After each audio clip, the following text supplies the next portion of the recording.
Hello and welcome back to another exciting episode of Immigration and Jobs Talk Show. I'm your host Rajni Bharara, and it is our ritual now. So before I move ahead, I would like to read out this very important disclaimer. By watching our videos, you agree and understand that the information provided by our experts and attorneys, including comments and replies from users, is not legal advice. Use of information is at your own risk.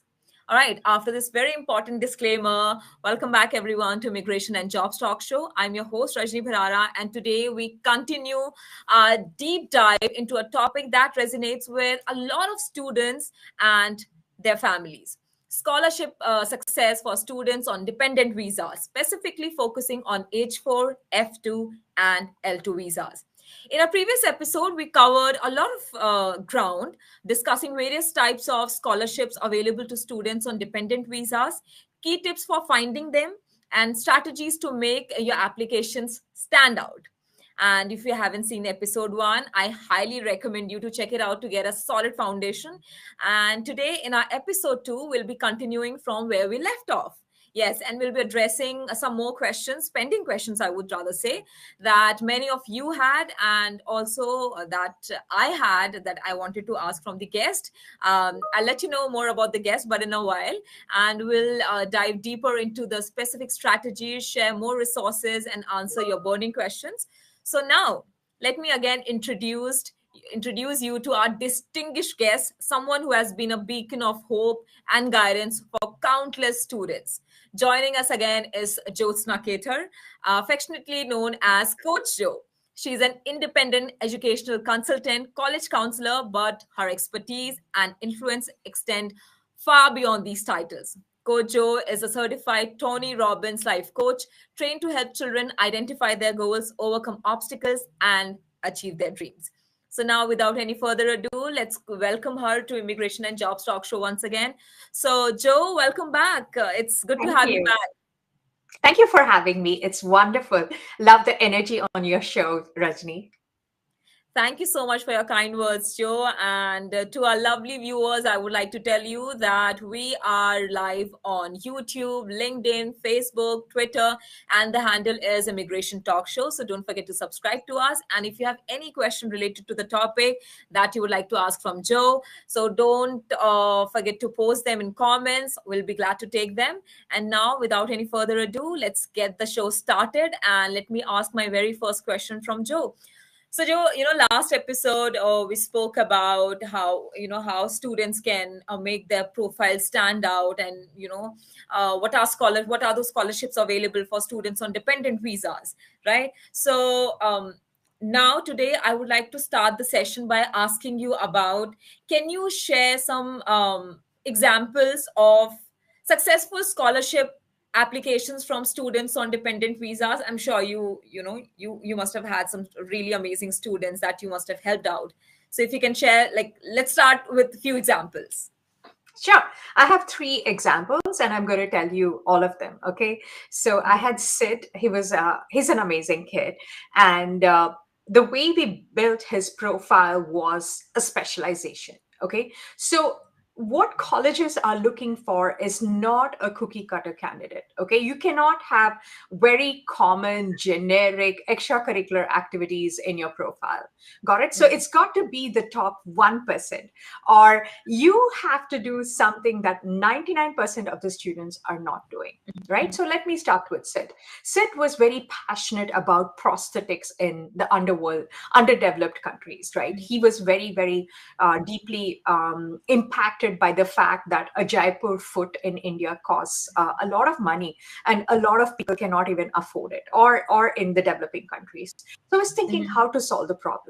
Right? Colleges love to see a student taking their time to break out of the mold, taking risks. It's okay to fail, right? At least students are doing something, right? So similarly, Sid wanted to solve this problem, but how would he solve this problem, right? So he went about looking for places that offered like prosthetics, secondhand prosthetics, right? In the States, you can, you cannot reuse secondhand prosthetics, but he was thinking of dismantling them and seeing if he could customize certain prosthetics for people who need it there, right? So this was his story, this was his beacon, this was his activism, right? So the colleges caught onto it. Case Western, which is a wonderful research college, gave him 25K scholarship per year, right? Because it was such a worthwhile profile. He may have not found the solution for that prosthetic problem, but guess what? He made an attempt. He also wrote a research paper on that. So it cinched his profile as a subject matter expert and somebody who was deeply passionate about a cause or a topic. And he got a lot of scholarships from everywhere. But unfortunately, because of his situation, he was on a dependent visa. So he ended up going to Pitt, where he got a lot of scholarships from there. Okay. Then I have another student, G, Gaurav. I'll refer to him as G. The thing is, his father was in Dubai and his family situation was such that he had visa issues. But he was an exceptional candidate. He worked very, very hard. He had very good test scores. He had about 34 in ACT, which is a standardized test. And his extracurricular activities were also very, very good. Okay. He had shadowed so many doctors. He had written 2 research papers. So his profile was pretty amazing. Any college would want him, right? So he was in the pre-med track. He got a lot of scholarship from St. Louis, University of South Alabama, University of Alabama. University of South Alabama will give you full tuition. You understand? So all you have to do is pay for the room and board. I had another student who wanted to major in actuarial science. Actuarial science is what the insurance predictions and all they do that, right? So Right. he got into University of Nebraska's honors program, right? Mhm. University of Nebraska is the #1 school for actuarial science, and he got full tuition, right? So this is how it is. And I had another student who was applying for the computer science major. He too got a lot of scholarships based on that. So it's all about how impressive you make yourself for the college. It's like seeking a job, right? Why would an employer want to hire you, right? So Right. because yeah. So it's like you're showing them the promise. You're showing that you have done something. The past is equal to what you're Right. capable of achieving, right? So those are some of the things, and it has to be organic. Okay, it cannot be fake. You cannot fake it. It has to Right. align with your interest and passion. Gaurav was such a active student. He was like very, very driven, right? He kind of they all these students, they had one thing in common, is that they worked very, very hard on their profile. Yes, agreeably, they were not eligible for a few opportunities because of the visa status, but they did not help that, they did not stop that from achieving what they wanted. Right, right. Wow, beautiful. Those are some great examples. Thank you so much for sharing those examples. And for by sharing those examples, I'm sure a lot of our audiences and our viewers have also got motivated. So thank you so much for doing that, Joe. And but Joe, here I would like to come and I would like to also ask about, there must be some lesser known scholarship opportunities specifically for tailored students on dependent visas, right? So how can they find about these opportunities, and also how can they apply effectively? Okay. Okay. So there are a lot of liberal arts colleges that are looked over, right? There is also certain exclusive programs like BSMD and everything. If you see, University of Connecticut encourages even people on dependent visa to apply. Brown also helps you apply. So there are a lot of lesser known universities that are not in the main campus or not in the mainstream, right? There are a lot of them. It's a long list that we can procure and applying for them, right? Most of the scholarships are won by colleges. Okay, you need to make yourself really, really attractive to colleges because they are the ones who are going to give you a lot of scholarships in exchange for you to come and study with them, right? So that is the number one focus. There's a big misconception that there's a pile of money waiting in a private scholarship, right? Mhm. That typically works out for a student who's not on the dependent visa, right? So looking for college scholarships is the number one. I know I visited a lot of colleges here in Pennsylvania, right? Pennsylvania, where they really welcome students and give them a lot of scholarships to offset, and also like wanting them to come to their college and study. So yes, there are a lot of colleges like that, and I can also share a list of colleges that are friendly to students on visas. Okay, thank you so much for answering the question, Joe. But also, are there some common mistakes also that the students usually make, specifically on dependent visas when they apply for these kind of scholarships? Yes.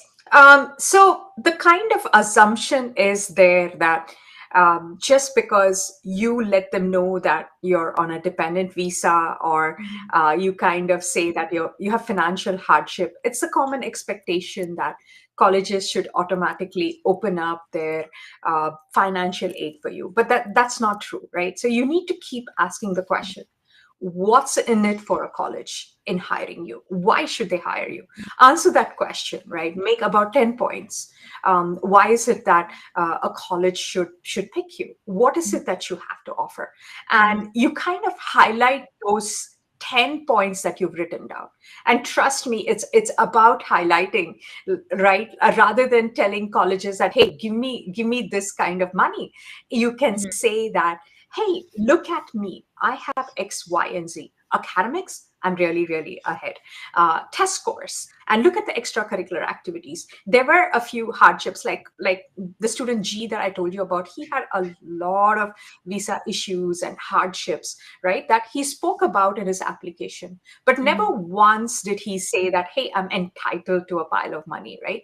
It's like, Mhm. I'm here. Yes, my visa status is not ideal, but look at Mhm. me as a candidate. I'm extremely competitive. I'm driven. I'm going to make a lot of success, and I'm going to change the world.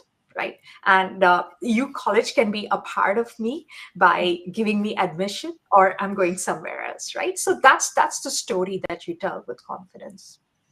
Wow. So confidence is something that really matters, right? That's true. Great. Yes. Thank you so much for taking that up and answering the question, Joe. So now I would like to move to my other question, even though I've already started getting a lot of questions from the viewers also. So if you allow me, before I move ahead with my own questions, I would like to Yeah. take one of the viewers' question. Okay. So I think Absolutely. I would like to take Jasmeet's question because he seemed really stressed out. So Jasmeet, what he wants to know is, I'm really stressed at this moment. I'm facing situation and want to know what tips can help dependent visa students manage stress during the scholarship application season. I'm sure you Okay. must be having a great answer for this question. Please help Yeah. Jasmeet.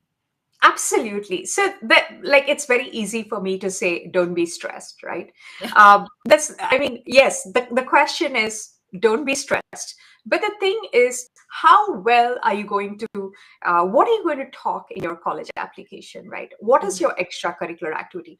What is your theme? What is your brand? What is it that you can speak about yourself that is captivating? Right, Yeah. focus on what your essay is going to be about. The common app essay is the main essay which goes to all colleges. What is it going to be about, right? So there are three things that colleges are looking for in an essay: uncommon topic, uncommon value, uncommon language, and all that. Like, make sure that you spend a lot of time in building your profile. How Mhm. are you going to present yourself, right? It's like almost like a beauty pageant, right? It's there's nothing wrong with beauty pageants, but you've got to look perfect on that day, right? It's all about, did you practice your walk, right? Mhm. Did you like practice how you're going to speak the questions and everything? So it's like dress rehearsal. Practice Mhm. that. right? And you will be there. There is no point having stress in that. Are your test scores good? If not, take your Mhm. test again, right? Mhm. Nobody gets a good test score in the very first attempt, right? Go look at the another attempt. If SAT didn't work out, go try ACT. Okay, what is that extracurricular activity that you can do? You can do unpaid internship. It doesn't matter, right? How well have you made use of the opportunities around you? That is what matters, right? Mhm. You want to be a doctor, go approach a pre-med track, go approach your physician or pediatrician, ask them for a volunteering opportunity, a shadowing opportunity, right? Just don't sit there and do nothing about it. Build your extracurricular activity. You're not able to find any opportunity, there are senior citizen around your house, go and volunteer there. There is so much. It's like just hustle around Yeah. to get to maximize your profile and show them that you're a very, very capable candidate despite having the other problems, right? Wow, that's a great advice. Thank you so much for such great advice, Joe and Jasmeet. I would ask you to follow what Joe has told you. She has given some great advice. I would request you to please follow that and don't take too much of stress. Just hustle. And but Joe, even after answering this question, I still have another question Yeah, for you. So on the D-Day, we have this nervous last moment anxiety and the nervousness that kicks in at the last moment. So do you have any tip for that if something of that sort happens to someone sure. especially it happens with students a lot, right? Yes, yes, absolutely. It so happens that it's like the tax season, right? Everybody wants to push it till the end, right? And that's the way it is. But what I tell my students is to chunk it out. Be prepared way before. You're applying to colleges, right? So kind of like explode it out and work outside, right? In an application, what needs to be there? Do you have a college list? Build your college list. After building your college list, what are the essays that they need? What are the requirements that they need? Document everything, right? You cannot just say if you're stressed out. What is stress? Stress is something that happens when you have not taken care of a situation, right? You've Mm, not dealt with it appropriately, right? mm, So document it. These are my colleges. These are the due dates. These mm, are the essays. This is how my resume has got to be. This is what I'm going to submit, and have the deadline and take it out, chunk it out, and see how best you can go with it, right? So chunking is number one thing that I teach my students. Yes, college applications are hard. Nobody said it's easy, but it's with strategy, planning, and discipline, right? right. And I see a lot of parents on the visa. They're like, oh, am I too late for this? You're not too late.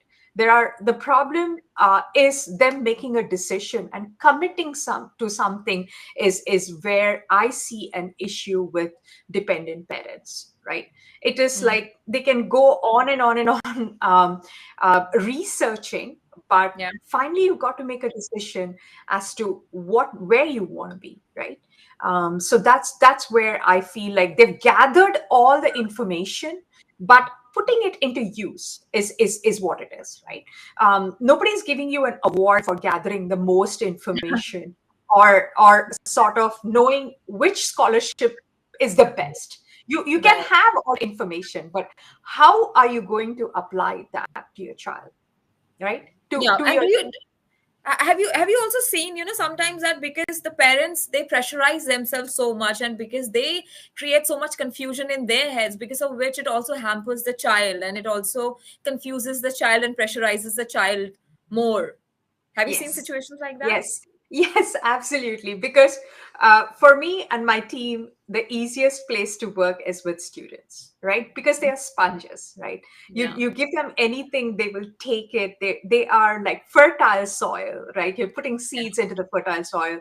They will take our advice and guidance and take it to the next level. But then the parents, they have all good intentions. I completely agree, but the Yeah. chaos, confusion, and uncertainty takes over, and they kind of try to bring a logical solution to it, right? Mm-hmm. I've had experience where a student has written an essay, the parents don't like it. uh, Guess what? Bad luck. The essay is not for your consumption. The essay is for the admissions officer, right? Right. Mm-hmm. Right. So that's the way it is. And I also see a lot of parents saying, hey, I'm like a partner in EY or Deloitte. I can take care of the application. But guess what? It's not that level that they're looking for. They're looking for an essay from the child, right? Right. So who is going to make your child work? They're not going to listen to parents. My own son is not going to listen to me, although I have an army of counselors. I had to hire somebody, my mentor for him, right? So Mm-hmm. that is the thing. Is putting pressure. Yes, a little bit of pressure is needed because this generation needs that kind of push, reminders to get their job done, right? But Right. just keep it at, did you get it done? And stop there. Did you get it done like this because it has to happen like that? That's not a good thing, right? So Yeah. yes, you're right about that. Well, sometimes I think parents, because as they say that parents are the first teachers of their child, right? And sometimes instead of becoming a teacher, they try to become principals, right? Yeah, Which yeah. is why it also happens. So you have rightly said. Thank you so much for some great advice for the parents too. And now one more question is here from Raj Shekhar, and he says, out of curiosity, if I may know, what type of extracurricular activities are most valued by scholarship committees for students on dependent visas? What do you have to say? Excellent question. Let me tell you, on paper, does it show impact, right? How impactful is it, right? That is number one, right? Is it an activism, like I mentioned about the prosthetics, right? And also the student G, who was on the visitor visa, did a lot of shadowing with doctors and everything. So what is the kind of impact? Did research, right? So impact, right? There is volunteering, there is like community. What have you done to the community, right? What is that outcome of having done to the community? That's very, very important. Scholarships are based on impact, right? Tangible results, tangible, measurable result, right? Any activity that you do, it cannot be fluff. You have to show an outcome, right? The prosthetic kid showed that he spoke to a lot of people here, in to get the used prosthetics, to kind of dismantle them. He also reached out to people in India, so that he could give those prosthetics. And he had to learn in the process that in India they don't take it very kindly to give hand me downs, right? So he had to overcome all those barriers. So all those experiences are very, very rich that he expressed in his application, right? It's the journey. It's not a bullet, like a magic bullet that I can say, this extracurricular activity, if you enroll in, you will get scholarship. No, it can be any extracurricular activity, but how did the child take it on, right? Do their contribution. How did they do it? What were the steps? What did they learn? What mistakes did they do? What impact did they have? How did they apply it? So that is what an activity needs to answer. It can be anything, right? My student wanted to promote gender equality in teens, right? She felt that a gender representation was not that good. So what did she do? She started a book club. You may say, how is book club going to solve this problem, right? But she did. She got a bunch of kids to read sensitive gender equality books, come together and discuss, brainstorm, and help the community. So you see, you need to be a problem solver. They're looking for problem solvers, right? You go to a senior center near here, right? Go and play bingo, eat ice cream with them, but spend time, right? Consistency is needed.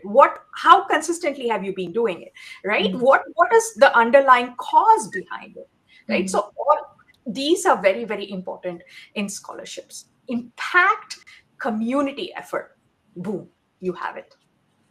Wow. Okay. Rajshekhar, I hope you have got the answer to your question. Thank you so much for your question. Also, let us know where you're watching this session from. And if you have any follow up to your question and any follow up that you would like to know from Jyotsna, please, you're more than welcome to post it and comment it.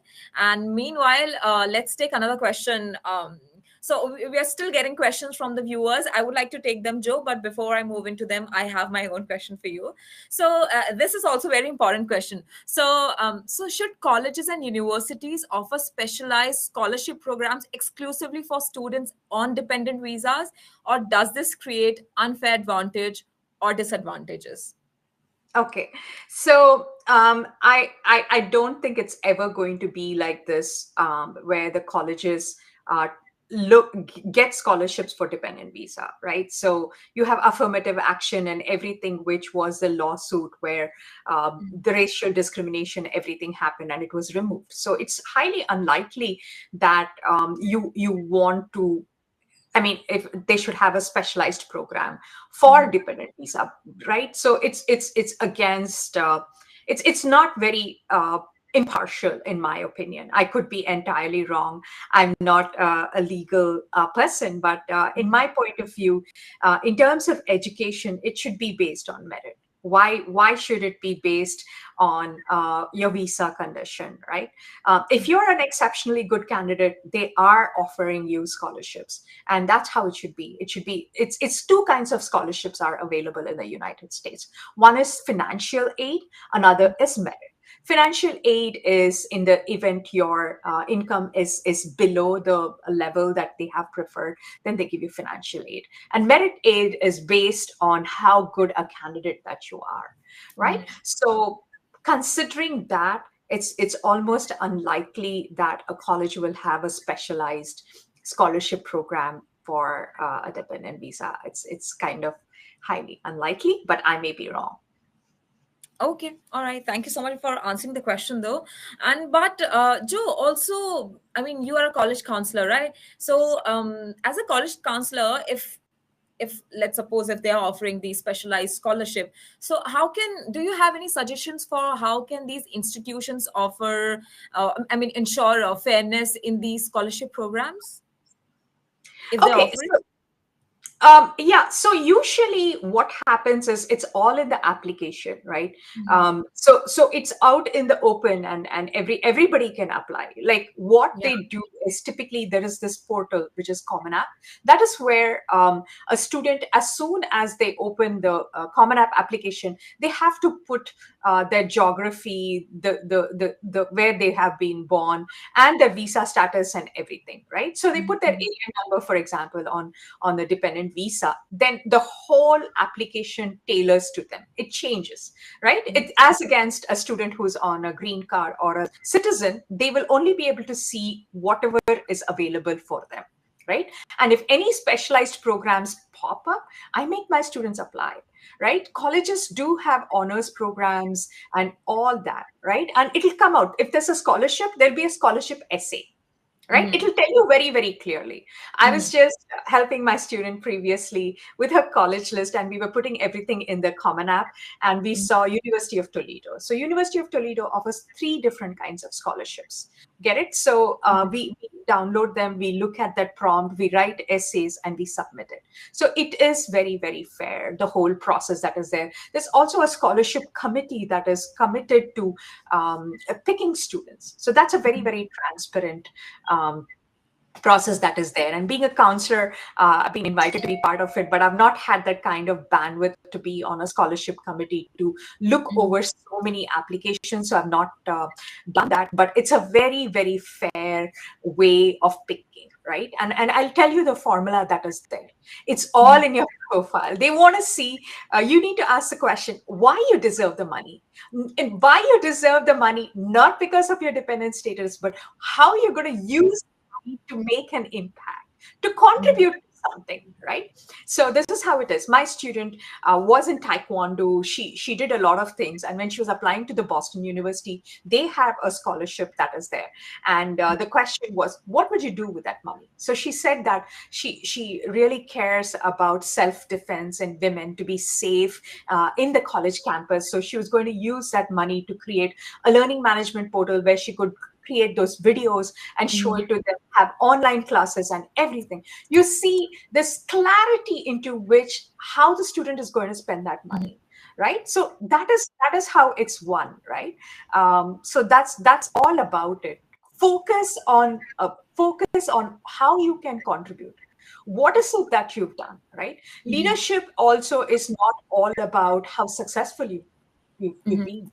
It's also about how you failed, but you've picked up and succeeded, right? So they Right. like to see a phoenix, right? They like to see a student who's faced adversity and come out of Mhm. it. So Yeah. so build yourself, like build those kind of stories, collections, and everything. Show your talent, have an activism or some problem that you're very, very passionate about. That's it. Mhm. And that's one thing, right? One thing, activism is one thing that colleges love to see, and how it's going to improve the community, right? They're looking Right. for leaders. Yeah, of course, of course. And I think that that's how they are also creating so many leaders in the US, Yeah. right?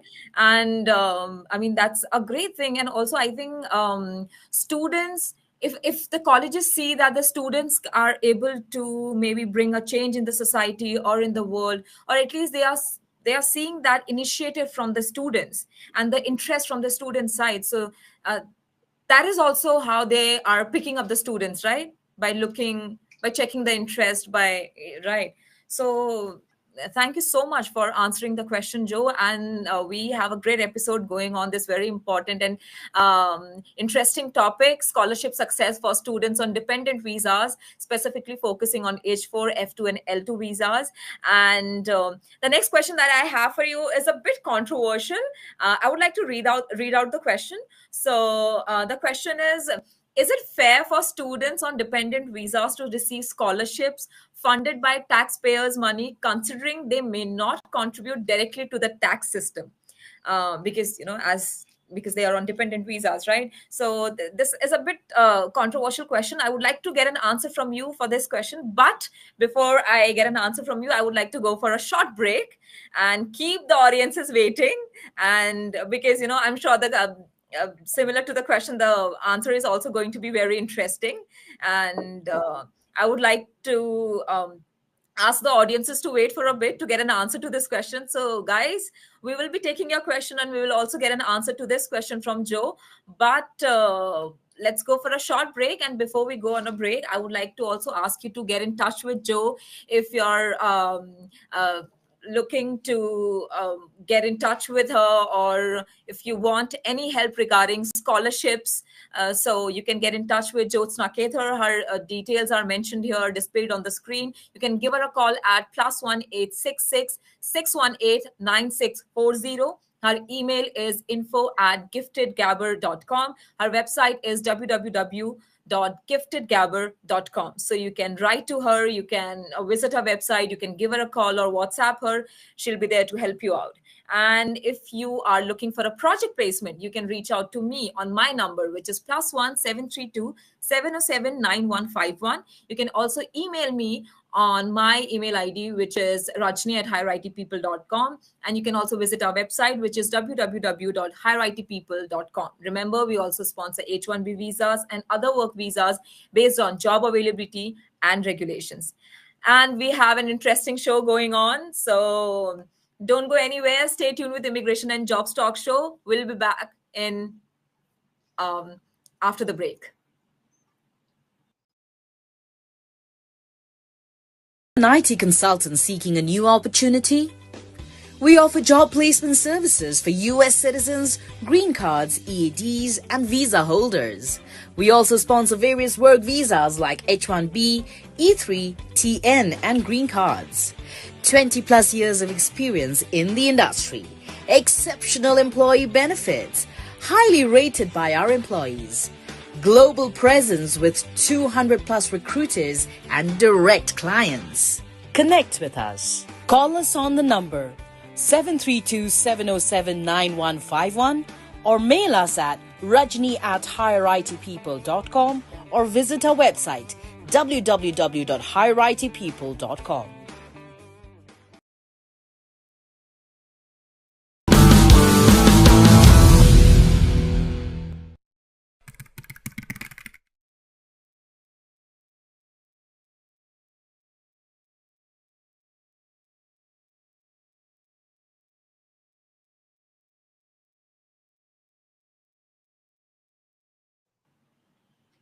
Welcome back, everyone. I'm your host, Rajni Bharara, and you're watching Immigration and Jobs Talk Show. And today I have with me none other than our lovely coach, Joe, Jyotsna Kether, educational consultant and college counselor. And we are discussing on a very important topic. We are having a conversation on a very interesting and important topic. So, scholarship success for students on dependent visas, specifically focusing on H4, F2, and L2 visas. And before we went on a break, I asked this really controversial and interesting question from Jyotsna. And the question was, is it fair for students on dependent visas to receive scholarships funded by taxpayers' money, considering they may not contribute directly to the tax system? Is what the question was. And now that the break is over, and I'm sure you all must be waiting to get an answer for this question. So, Joe, what do you have to say? Is it fair? I don't. It's not a question of fairness or anything. It's like I'm goal oriented. I'm outcome oriented, right? By funding for these students scholarships and everything, you are making them better candidates, and they are going to come out and contribute to our US economy, right? So that's the way I look at it, is that they are going to come out as wonderful in the workforce. So I don't have a problem, but I don't know about others, because I look at the potential, and the potential is there, right? We immigrants are the top 1% that come to the United States. We are the smartest people, right?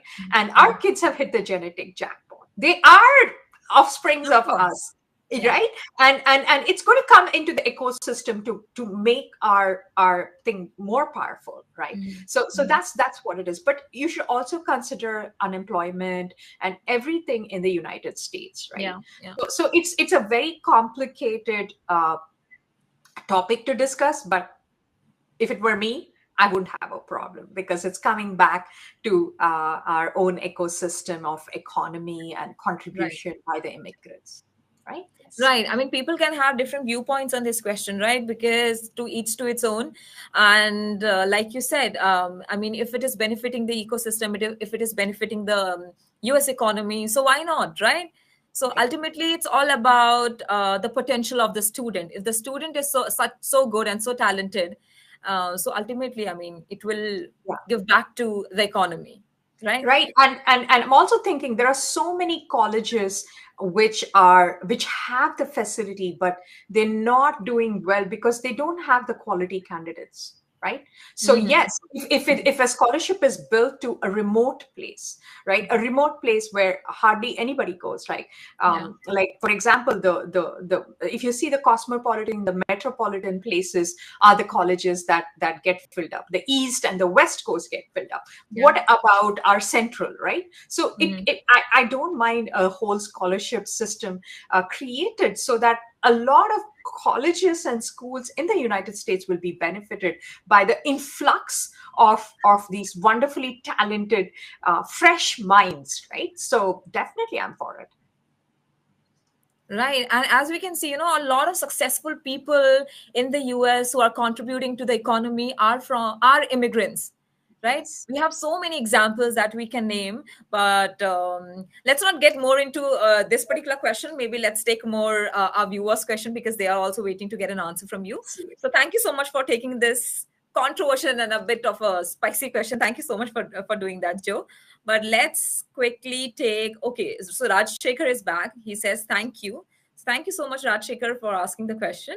And okay, so okay, there are so many interesting questions, but okay, Rakhi. Let's take Rakhi's question. So Rakhi says, I needed to know what types of scholarships are generally available for students on dependent visas such as H4. Okay. Again, So okay. Right. Yeah. Please go ahead. Yeah. So scholarships are merit-based scholarships that are available in colleges, right? And also some amount of private scholarships. Also, a place where a student can look for scholarships is inside their school. This is what I tell my students. Please go ask your counselor, because locally in the school, there are a lot of businesses that donate money to the school to help a student for scholarships. So please, the number one thing is if your student uses Naviance is a very common tool that students use to interact with the counselors, recommendation and all. You will see which all businesses are donating money. My son won scholarships. We are in Downingtown, so there are a pile of money that is there. That is the number one place. Okay, these Mhm. are scholarships that are outside the school, outside the college. The most scholarships are won by colleges that admit a student, right? Mhm. So they are giving you money and inviting you, right? And Mhm. that is how you pick those colleges. Pick a lot of colleges, not just five. Pick 10 to 15 so that you see what offers you get. You can even negotiate those offers. You get one offer, go back to your favorite college and tell them, hey, match this. Mhm. You match this and I'm going to come to you. It's just like the job negotiation, the salary negotiation, right? You can do Mhm. that. So the best scholarships are won from the college, be it the honors program or the scholarships. Everything is one inside of the college. Please dispel this misconception. There's a pile of money waiting for you to take it because you're on dependent Mhm. visa. Somehow the colleges need to be sympathetic to you. Please shatter that. Mhm. Do not think like that. Mhm. You need to focus on building that profile and get merit scholarships from colleges. Great. Thank you so much for answering the question, Joe. And Raki, so much. Thank you so much for your question. And Joe, I also have received a question on my WhatsApp actually for you. So, and the question is about what information can you share about transferring credits? Is it still applicable? Yeah, absolutely. Absolutely. See, the number one, along with scholarships, I wanted to bring it up is Mhm. taking college level courses in high school, which is called AP courses, which is advanced placement courses. Okay, they're called APs. So you have the regular course, you have the honors course, and then the AP. AP is college credits. Okay, so you need to take the AP exam that is administered by the college board, and it is out of five. Okay, so if you get three, it's just pass. If you're applying to a highly selective school like Georgia Tech, they want Uh-huh. four out of five. So you score well in the AP proficiency exam, then you can transfer those credits in colleges. So I can tell you that computer science principles, computer science programming, Java, these are very, very good courses that you can take them. Calculus AB, calculus BC, statistics, chemistry, biology, all these are very, very good courses that you take inside of the school. You don't need to go outside. Look Mhm. at your college, look at your school curriculum, like Mhm. courses that are offered, and map out all 4 years so that you can do that. My Mhm. son graduated with 20 APs, and he graduated from Georgia Tech in 3.5 years with masters. Got it? So Mhm. so he had transferred all those credits there, which were applied. So it's a wonderful way. There's also dual enrollment within your school, right? Check that. In our school district, we have dual enrollment with University of Pittsburgh. So what Mhm. happens is it's a college credit, right? And you can easily transfer them. But again, it's all about the candidature, how good the Mhm. student is, because AP courses are college level courses. They're very, very hard, right? You're Mhm. trying to take a college course in high school, right? So that is what is important, but it's a wonderful way to offset college tuition. Wow. Okay, great. Thank you so much for the information. And thank you so much for the viewer who is viewing us and also sending us the question on WhatsApp. Thank you for your question. It was a really great one, right? An interesting question also that Yes. needs Oh, to be sorry. asked. One more thing I wanted to add for college credits is there's community colleges, right? You can go to community colleges during summer, take that Mhm. course, and then transfer credit even before you go to the college level. So yes, utilize them during summer outside of school as well. Yes. Okay, great. Thank you for adding that. And let's take Vasant's question. So Vasant is also here. He says, are there scholarships that do not consider visa status as a factor for eligibility? Absolutely, yes. Yes, like I mentioned, like the portal that you apply to colleges, which is Common App or Score, it asks you for your alien visa status, and when you plug that information, it customizes to the student, right? So you will be able to see scholarships that are available. I just now worked on it. NJIT has a lot of scholarships. UNC Chapel Hill has a lot of scholarships. U Toledo, all the state colleges that will have a lot of scholarships, right? Even private colleges, it's good for applying because they'll also give you scholarship. Like I mentioned, it's all about the candidature. Please put it into your head that the student needs to work for the scholarship, needs to have a very competitive profile, and you need to answer this question from the college's point of view: what is in it for them, right? So that's what it is. There are a lot of scholarships that are there. Rensselaer Polytechnic gave my student $45,000. She was on a dependent visa, right? Great. Wow. Yeah. That's all right. Thank you so much for answering the question. Vasant, I hope you have got the answer. Let us know if you have another follow-up and if you would like to ask any more questions. And meanwhile, let's quickly take Kiran's question. So Kiran is also here and she says, how important is extracurricular involvement in securing scholarships and how can I demonstrate this in my application? What do you have to say, Joe? Excellent. So what is an extracurricular activity? Extracurricular activity is something that you do outside the four walls of your classroom. Got it? So it's not part of the curriculum, something that you have done outside. Clubs are like low level extracurricular activity because again, they're within the school. So any kind of volunteering, right? There is Asha Jyoti. There's so many Indian organizations like Asha Jyoti, like so many organizations that do very good for the schools in India or something. Work with them, okay? And also like a lot of organizations, including Asha Jyoti and other, I'm just telling you the name because I know them, is they give a presidential volunteer scholarship award, right? So it's PVSA. If you have spent 100 hours in that volunteering organization, they give you a presidential volunteer services award, which is very, very good for college application because they see that, oh, there is longevity. The student has done significantly well to get this 100. And some other organization has recognized them, right? So that's how it's important. You've cinched it. You're telling the scholarship that, hey, I contributed to this organization, right? Get a leadership role there. My sons, both of them like to pull apart computers and all that. I took them to this nonprofit called Team Children, where they get all the parts and they kind of fix the firmware and everything and refurbish the computers. They went there for 2 or 3 years. They were like the lead there. They got the PBSA. So you have something that you're writing about your impact in your college application, right? So that's what it is. It needs to align with your interest, right? This is what I tell my students that, hey, it's not a cookie cutter formula. It has to be organic to you.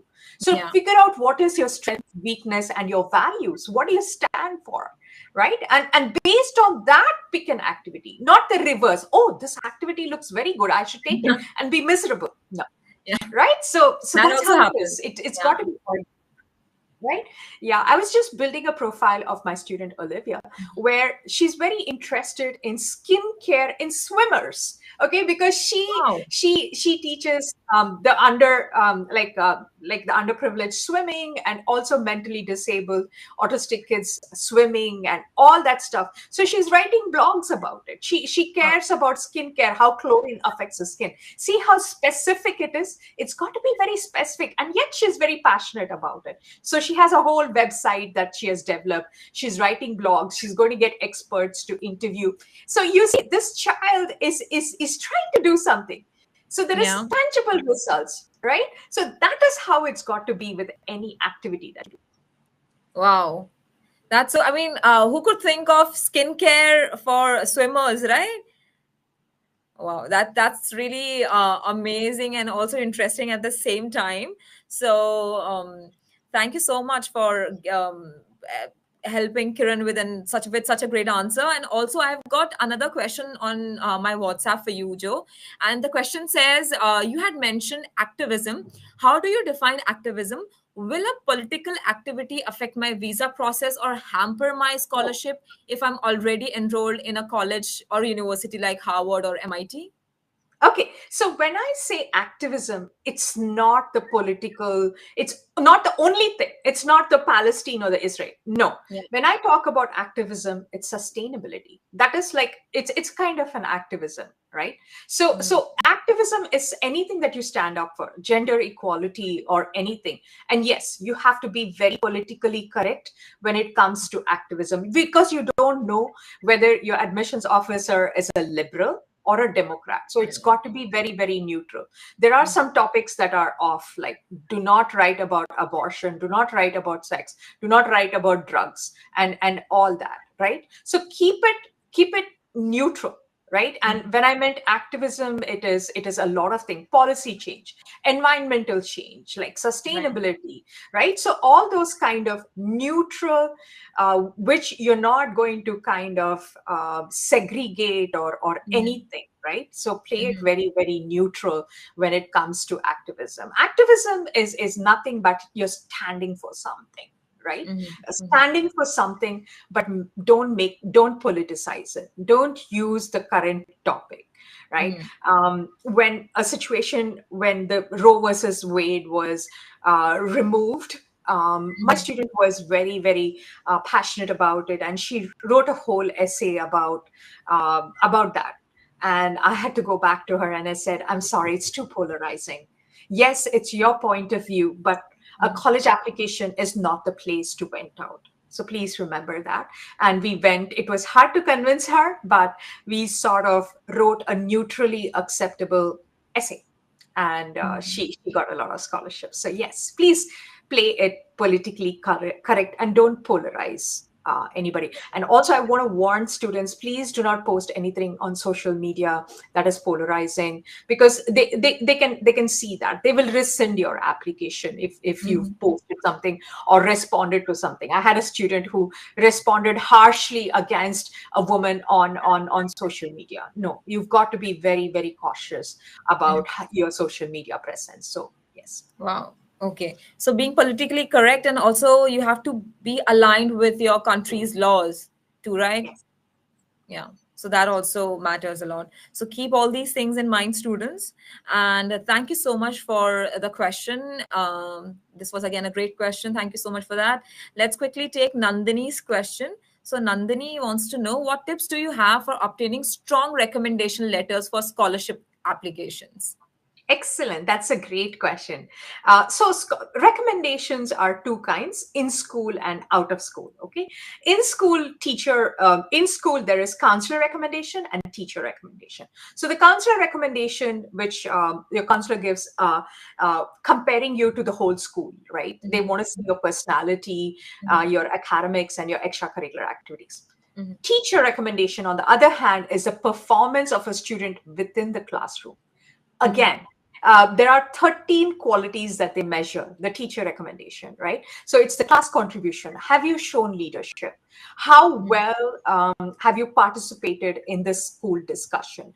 Faculty respect. All of them are 13 components that are important, which they mhm, gauge inside of the school. Now, out of school recommendations, like for example, you did a volunteering and the lead there is going to give you a recommendation, right? So mhm, what we do is we kind of create a cheat sheet and tell the recommender of our qualities, right? We do not assume, it's not free writing. So I make my students write a letter to who they are asking for recommendation, telling them these are the three qualities, mhm, and what they worked, how they contributed, and everything. Right. So mhm, this is what is very, very important. And also, please don't be under the impression that recommendations can be uploaded.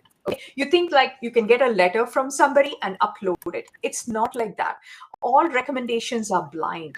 The colleges will send a recommendation request form directly to the person that you are requesting from. And this is what I tell my students: it doesn't matter whether the person writing the recommendation is a custodian or the principal. It's the quality of recommendation and not the quality of the person writing it. mhm, Remember that, right? So a custodian or somebody who's like very low in the food chain will give you very good recommendation that will work very, very well in your college application, right?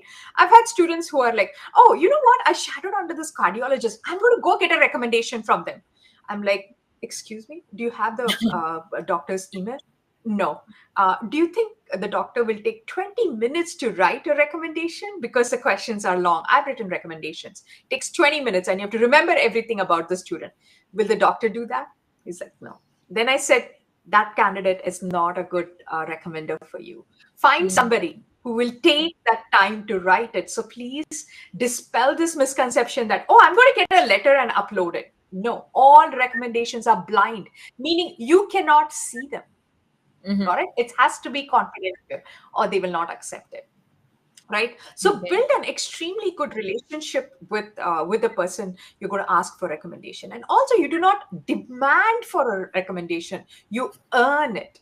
Right. You Mhm, need to earn somebody's goodwill. So please, mhm, bottom line, you've got to work hard for it. You have to build trust with this person, mhm. spend some time and contribute. Right. Yeah, yeah. When my older son was in teen children, he got a very good recommendation letter from that person, Mr. Toperek, because he had spent that amount of time with him, right? So it's always quality, establishing and showing those genuine talent, right?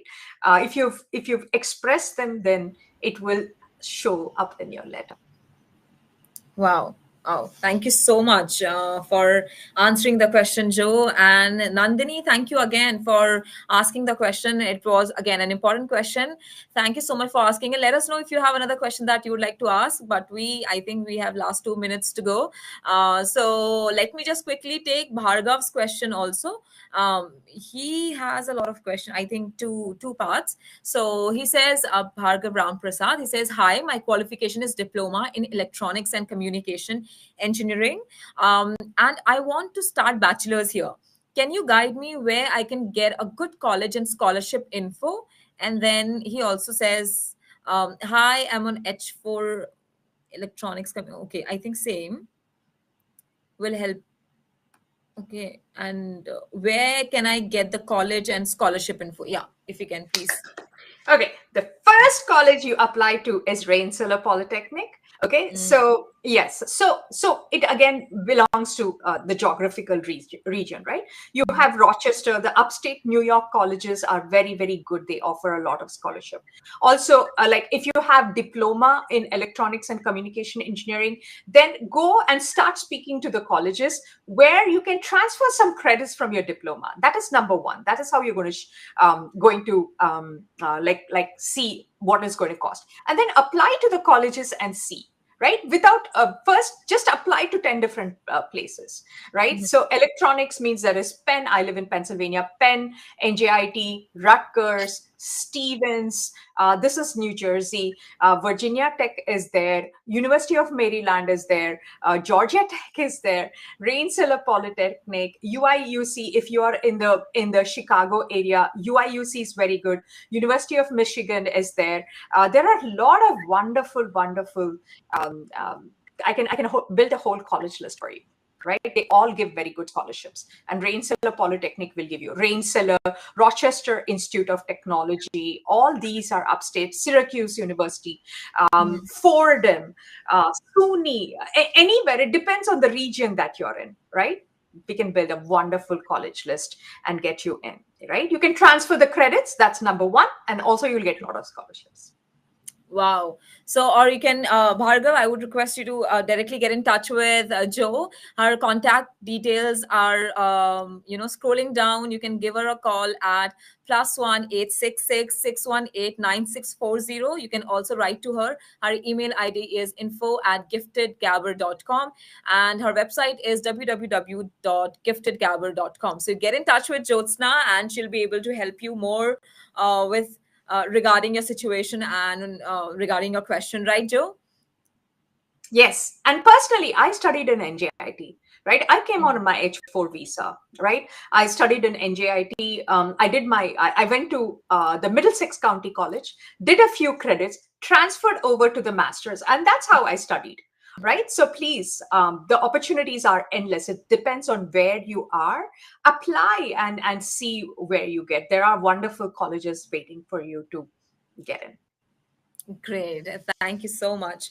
Joe, one last question before I let you go. So there are a lot of questions here pending from the viewer side, but let's take one last for today, and then maybe we can wrap it up. And let's take Aditya's question. So Aditya says, how can I effectively highlight my achievements and goals in my scholarship application? Will that make any difference to my visa application? Please guide on this. Okay, so basically, like I mentioned, Common App is the portal that you submit if you're in the undergrad. If you're applying to masters, that's a different application. So they will ask you for a statement of work or SOW, which is nothing but an essay, right? So you write the essay and you showcase your achievements, right? If it is a Common App undergrad, then you have 10 spaces to put your extracurricular activities and 5 spaces for honors and awards. Get it? So that is how you build it. It tells a holistic view of the candidate, right? And whatever are your goals, right? You can write it in the supplemental essay, right? The question is, why Rainsiller Polytechnic? At which point you say that not because Rainsiller Polytechnic has 10 different programs, it's because I'm so awesome. Look at me. I have this extracurricular activity. I achieved this. I created an app for this, or I did this kind of activation, or something like that. And I want to continue working that in Rainsiller Polytechnic. That is why I'm such a good candidate. And I feel like Rainsiller Polytechnic is right up my alley, and it will help me in my educational journey. That is how you write in your college application, and you will get it. Like it depends on how creatively you write the essay. George Mason, my student, we have a formula for writing different essays. And I told her, think of an alumni and try to make her your role model. And she is like, oh, I want to write to George Mason about Anusha Ansari. I'm like, who? She's like, oh, she was an Iranian astronaut who graduated from George Mason. So I'm going to reference her. So she wrote about Anusha Ansari in her college essay, and guess what? She got $25,000 scholarship on the visa.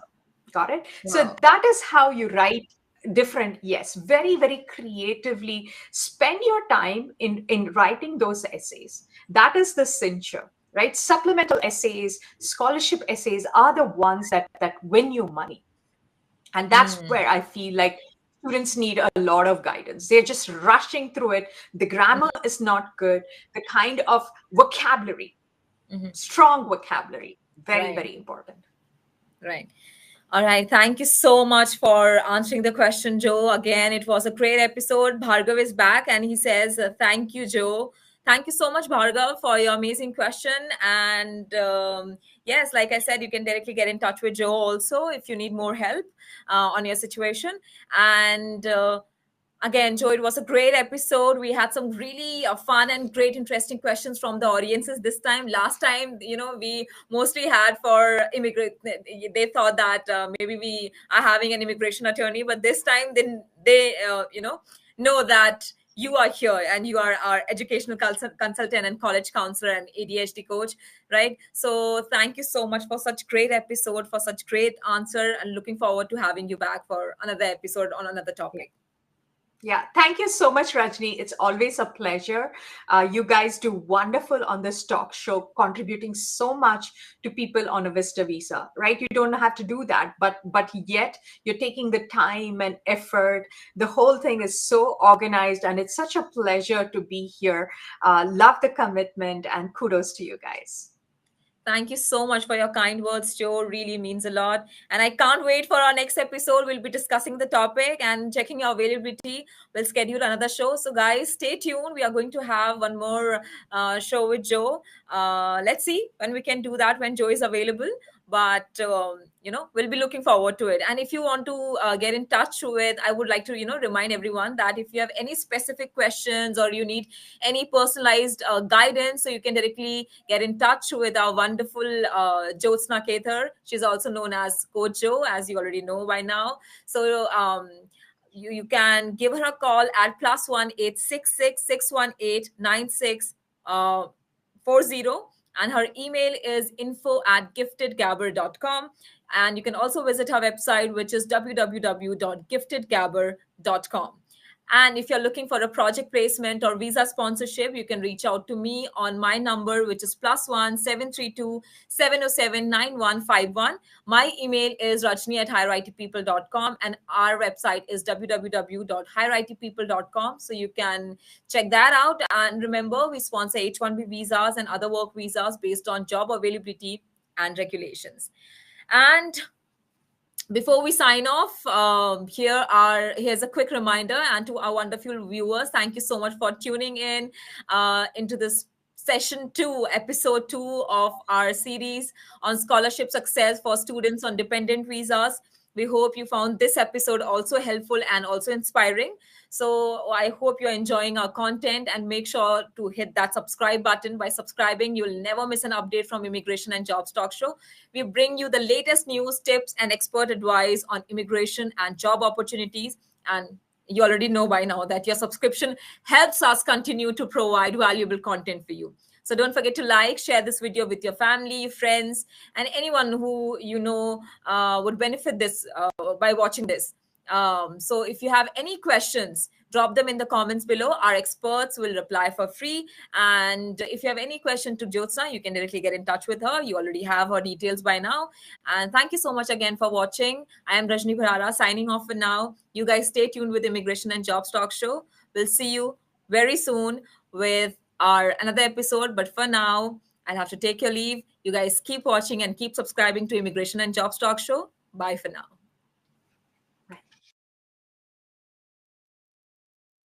IT consultant seeking a new opportunity? We offer job placement services for US citizens, green cards, EADs, and visa holders. We also sponsor various work visas like H-1B, E3, TN, and green cards. 20 plus years of experience in the industry. Exceptional employee benefits. Highly rated by our employees. Global presence with 200 plus recruiters and direct clients. Connect with us. Call us on the number 732-707-9151 or mail us at rajni@higheritpeople.com or visit our website www.higheritpeople.com.